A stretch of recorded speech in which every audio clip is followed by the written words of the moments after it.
Saya secara pribadi tentu marah, tidak boleh ada perlakuan sewenang-wenang kepada mereka anak-anak bangsa, ya, pejuang keluarga, pahlawan devisa.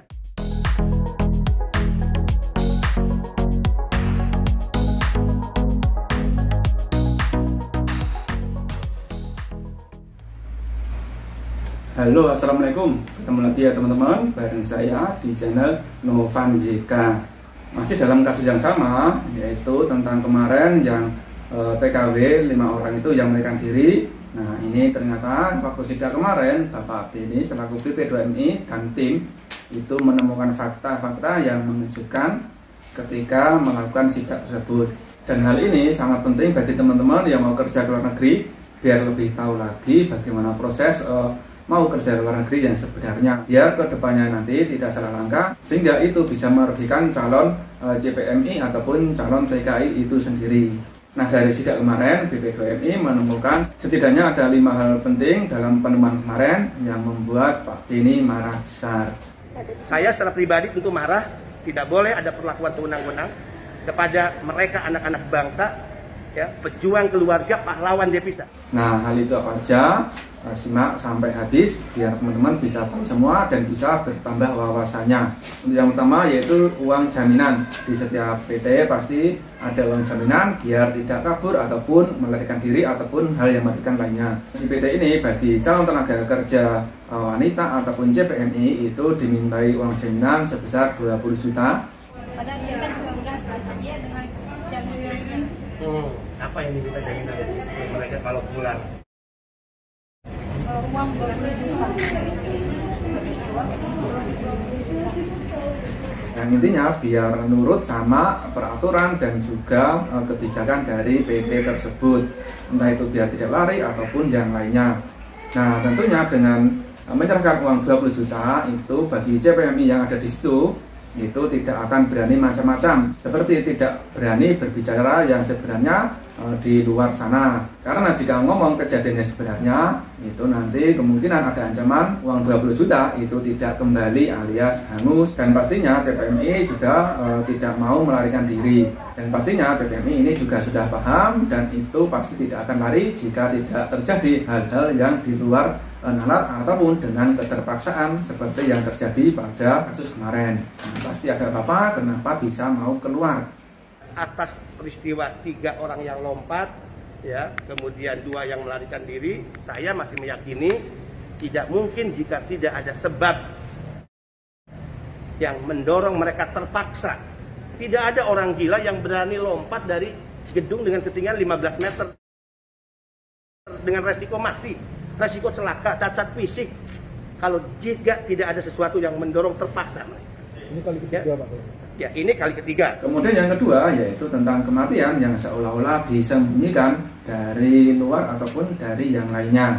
Itu ada yang meninggal, ya. Tadi katanya meninggal di rumah sakit. Oke, katakan meninggal di rumah sakit. Tapi kenapa ada upaya untuk menutupi? Tadi kompak loh, ya. CPMI yang lain mengatakan tidak tahu. Tidak mungkin temannya 1 orang sakit kemudian meninggal itu tidak diketahui oleh yang lainnya. Berarti ada apa? Kita serahkan kepada kepolisian.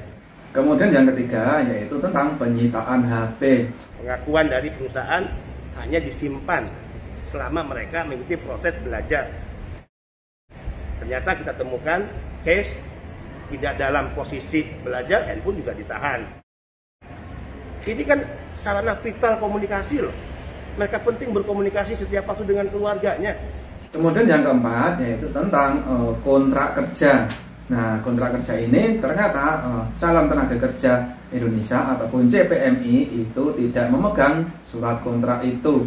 Tiap calon pekerja yang sudah mendapatkan job di negara penempatan, dia harus menandatangani perjanjian kerja dengan pihak yang memperkerjakan.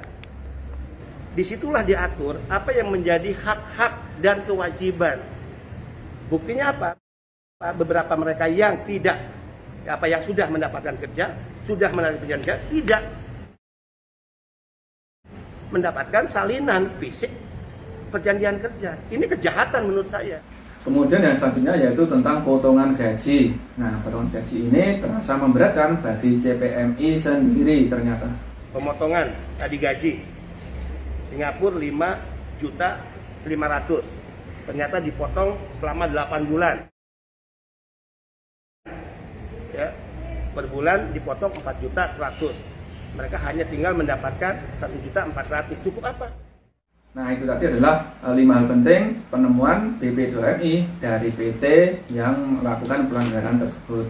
Kemudian yang jadi proses ataupun yang jadi masalahnya sekarang itu bagaimana dengan CPMI yang sudah di situ, baik yang sudah mendapatkan job ataupun yang belum mendapatkan job, itu bagaimana? Apakah harus berhenti, stop, tidak jadi berangkat atau bagaimana? Saya berharap ya mereka yang sudah mendapatkan job,